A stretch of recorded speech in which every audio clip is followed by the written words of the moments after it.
तो सहारा as a group ये जरूर कोशिश कर रही होगी कि हम अडानी से थोड़ा डील करें बड़ा और उतना पैसा लें जितने में हमको सभी निवेशकों के पैसे हम दे दें और हमको शांति मिले। ऐसा तो नहीं हो सकता है कि सहारा अपनी संपत्ति भी बेच दे और उनकी समस्या वहीं खड़ी रहे। और मैं नहीं समझता हूं कि सरकार भी ऐसा चाहेगी, क्योंकि सरकार अगर ऑलरेडी सुप्रीम कोर्ट के अंदर आकर के बयान दे रही है कि सहारा का विषय नेशनल इंपॉर्टेंस का विषय है, इसका मतलब है कि सरकार मीन कर रही है कि हमें निवेशकों के पैसे किसी भी सूरत में सुरक्षित करने हैं और उसको लौटाने भी हैं। तो अगर सरकार मीडिएशन करेगी तो बहुत अच्छी बात है। हमने तो यह भी कहा था कि सरकार मीडिएशन कर सकती है, सरकार कमेटी बना दी जिसमें देश के बड़े चार्टर्ड अकाउंटेंट हो, कॉर्पोरेट कुछ टाइकून्स हो, लीडर्स हो, लॉयर्स हो, सुप्रीम कोर्ट के जजेज हो, और वो सब मिलकर के देख रेख करके तय कर ले। अब लेकिन सरकार से जब सुप्रीम कोर्ट ने जवाब मांग लिया है कि कौन सी प्रॉपर्टी बेची गई, किसने बेचा, तो मामला बहुत टेढ़ा हो गया है।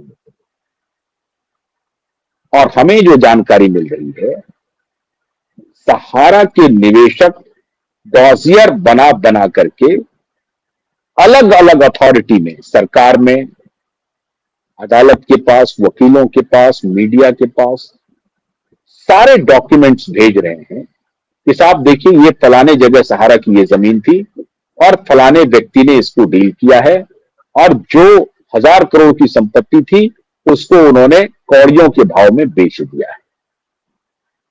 क्योंकि जिनकी संपत्ति है नहीं उनको तो जो भी मिलेगा वो प्लस होगा, लेकिन जिनको उस संपत्ति को बेच करके कुछ मिलना है वो तो कहीं के नहीं रहे। जिस संपत्ति के आधार पर लगातार सुब्रत राय ये बोलते रहे कि मेरे पास देनदारी से अधिक का माल है, जितना हमको लोगों को देना है उससे अधिक हमारे पास पैसे हैं, उससे अधिक हमारे पास संपत्ति है, भले वो इमोबिलेबल प्रॉपर्टी हो, भले ही लिक्विड नहीं हो कि हम एक साथ 1 लाख करोड़ दे दें, लेकिन हमने निवेश कर रखे हैं जमीनों में और वो जमीन हमारे पास इतना है जितना कि हम उसको बेच करके लोगों का पैसा दे सकते हैं। और इसलिए सुब्रत राय की हानत भी रही, उनको मालूम था कि अगर वो बैड सिचुएशन आएगा तो हम जमीनों को बेचेंगे।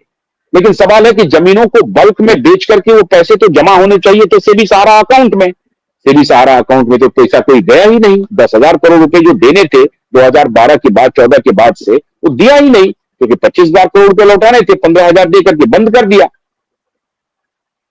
अब ये सारे डिटेल्स जिसको जहां से भी जानकारी मिल रही है वो एमएकएस कोरी तक पहुंचा रही है, जजों तक पहुंचा रही है, कोर्ट को कह रही है, वकीलों को दे रही है।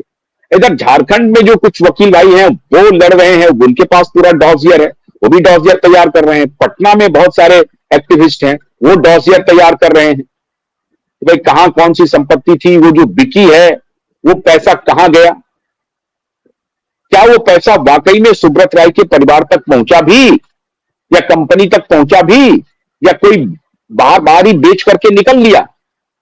उन बहुत सारे लोगों की नजर अभी बहुत सारे प्रेमिसेस पर है, कहीं प्रोडक्ट डिवीजन में है, कहीं किसी डिवीजन में है, संपत्ति पर नजर है।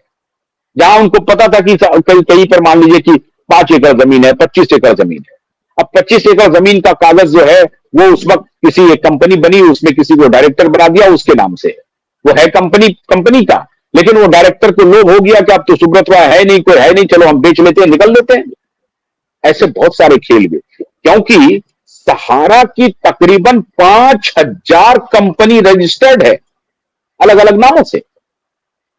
अब किस कंपनी के नाम से कितना जमीन है ये पता करना बड़ा मिस्टीरियस है साहब, एक हरकुलियन टास्क है। तो इसीलिए अब कोर्ट की फटकार पड़नी शुरू हुई है। कोर्ट अब ये कहना शुरू कर दिया है कि जहां जहां जितनी प्रॉपर्टी बेची गई है उसका डिटेल आप सरकार को दीजिए और सरकार हमें दे, सेबी को दीजिए और हमें दे। ये नहीं चलेगा कि आपने प्रॉपर्टी उठाई, बेच दी, अब पैसा लेकर के निकल गए और निवेशक सड़क पर मरते रहे, ये नहीं चलेगा। तो मैंने आपको शुरू में भी बताया था कि सहारा में एक से एक कलाकार लोग हैं बैठे हुए और सबकी नजर है लूट में। एक बहुत कहावत है कि लूट में चरखा नफा होता है, मतलब कहीं जब गलबा हो जाता है, लूट मची होती है, तो चरखा ही वही लेके भाग जाओ। तो ये यहां वो चल रहा है कि जहां जो है उसको हड़पो, लेके भागो, निकलो। तो इसमें बहुत सारे लोग अब अदालत के निशाने पर हैं, सरकार के निशाने पर है, ईडी के निशाने पर। सबकी सारी की डिटेल है सरकार के पास में। ईडी अपना काम कर रही है, ईडी इनको छोड़ने वाली नहीं है, इसलिए दो को गिरफ्तारी भी हुई। मैंने आपको शुरू में कहा था ना कि सुब्रत रॉय के दोनों सुपुत्र और जो पत्नी है, उनको इन लोगों ने बहुत गुमराह किया है, अंधेरे में रखा है। क्या ऑपरेशन चल रहा है, नहीं चल रहा है, सही सही जानकारी उनको नहीं है। अब इनको ये सब भुगतना पड़ेगा। जो कोई भी लोग है जहां पर ये इस तरह का धंधा चल रहा है, उनको भुगतना पड़ेगा। अब उनको हर तरफ से डंडा पड़ेगा। मालिक भी पूछेगा कि भाई साहब, ये पैसा जो हमने भेजा था तुमने कहां कहां दिया, बताओ। और ये पैसा जो हमको आना था कंपनी में, वो पैसा आया क्यों नहीं? यहां वो जमीन थी, ये हमारे पास डिटेल आ रहे हैं, इस जमीन का पैसा कहां गया? तो मालिक भी पूछना शुरू कर रहे हैं। और अब अगर मान लीजिए झारखंड से जाता है सरकार को, भाई वो दोनों भाई को वहां से लाइए पकड़ के, तो वो एक एम्बेरसमेंट है। तो दोनों भाई अब चुप होने वाले नहीं है। वो तलाश रहे हैं कि इसमें कौन कौन से दलाल हैं इस कंपनी में, जिन्होंने कंपनी के का बन करके कंपनी का नुकसान किया है, वारे नारे किए हैं, छोटे छोटे निवेशकों के पैसे को डुबोया है। अब इस तरफ हमें जो जानकारी है कि दोनों सुपुत्र इस दिशा में एक्टिव हो गए और उनकी पत्नी भी ये देख रही है, और उनके पास सूचनाएं पहुंच रही है अलग अलग माध्यमों से कि साहब फला व्यक्ति देखिए ये गड़बड़ कर रहा है, ये फला व्यक्ति देखिए ये गड़बड़ कर रहा है, ये यहां पर जमीन बेच रहा है, इस जमीन को इतने में बिकना चाहिए था, बिका नहीं, ये पैसे वहां चले गए। मित्रों, एक एक व्यक्ति के बारे में कहा जा रहा है कि हजार हजार करोड़ का आदमी है जो सिंपल एम्प्लॉय है सहारा का। जो सिंपल एम्प्लॉय रहा है वो हजार हजार करोड़ का आदमी बन गया है। ऐसा कैसे हुआ? अब ये जांच के विषय में एक तरफ तो बेटे, उनका जो परिवार है, बेटे और पत्नी की तरफ से इंक्वायरी शुरू हो रही है, और दूसरी तरफ सरकार की तरफ से हो रही है। सरकार को भी पता है ना कि भाई फलाना आदमी यहां पर फलाने पोस्ट पर था, इसकी पर्सनल एसेट क्या है जरा पता किया जाए।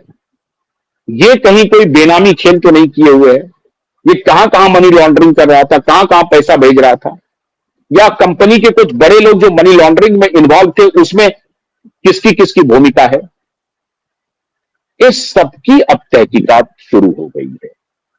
तो ईडी भी चाक चौबंद है, सुप्रीम कोर्ट का हथौड़ा चल रहा है।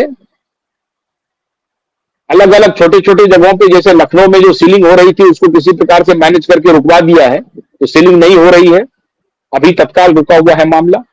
लेकिन उस प्रॉपर्टी का डिटेल उनको अभी जमा करना है।